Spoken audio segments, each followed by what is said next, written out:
నాకు మొట్టమొదట శిరీష్ హీరో అవుతాడు విషయం తెలిసింది నాకే అనుకుంటాను. ఎందుకంటే శిరీష్ వాళ్ళ అమ్మగారు నన్ను పిలిచారు ఓ రోజు.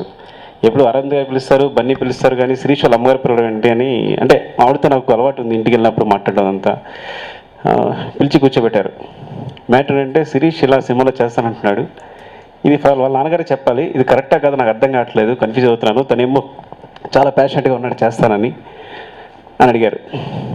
తర్వాత సిరీస్తో మాట్లాడాను. సిరీస్తో మాట్లాడితే లేదు, ఈ సినిమాలో ఎప్పుడు కూడా ఈ లవర్ బాయ్ లేదా పక్కింటి కూర లాంటి సినిమాలకి ఎప్పుడు కూడా ఆ జోనాలు మిగిలి ఉంటుంది, దాన్ని ఎంతమంది రావచ్చు ఎంతమంది రావచ్చు, సో అలాంటి అవకాశం నాకు ఉందనుకుంటున్నాను, సీరియస్గా ట్రై చేద్దాం అనుకుంటున్నాను శిరీష్ అన్నాడు.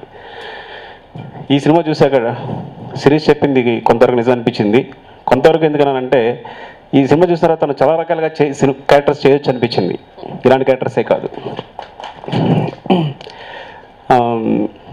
ఇంకా ఒక విషయంలో తన మార్క్స్ ఇచ్చేస్తున్నారు అంటే బన్నీని సిరీస్ డామినేట్ చేశాడు ఒక విషయంలో.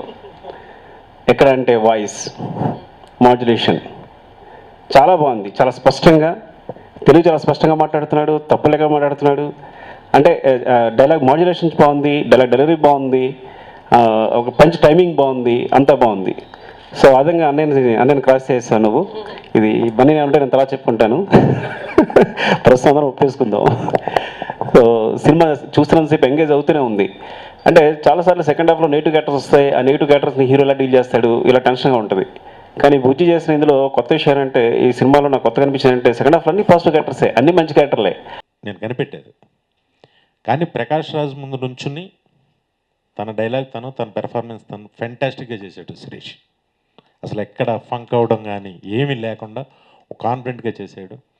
నెక్స్ట్ ఎక్కడ నేను బన్నీ తమ్ముడిని, నేను డ్యాన్స్లు వేస్తా, నేను చిరంజీవి గారి మేనల్లుండి నేను ఫైట్స్ చేస్తా, ఈ ఈ గొడవ అసలు లేదు అతనికి. నా కథ ఏదో నాది, నా ఆ కథకి ఏం కావాలో అది చేద్దాం, అలాగే ఎవరన్నా వెళ్ళి కథలు చెప్తున్నా సరే నేను చేయలేనని నాకు వద్దు అని చెప్పి పంపించేస్తున్నాడు. చాలా మంచి విషయం అది. సింపుల్గా ఒక పక్కింటి కుర్రోళ్ళలా చేయాలి అని అనుకోవడం చాలా మంచి.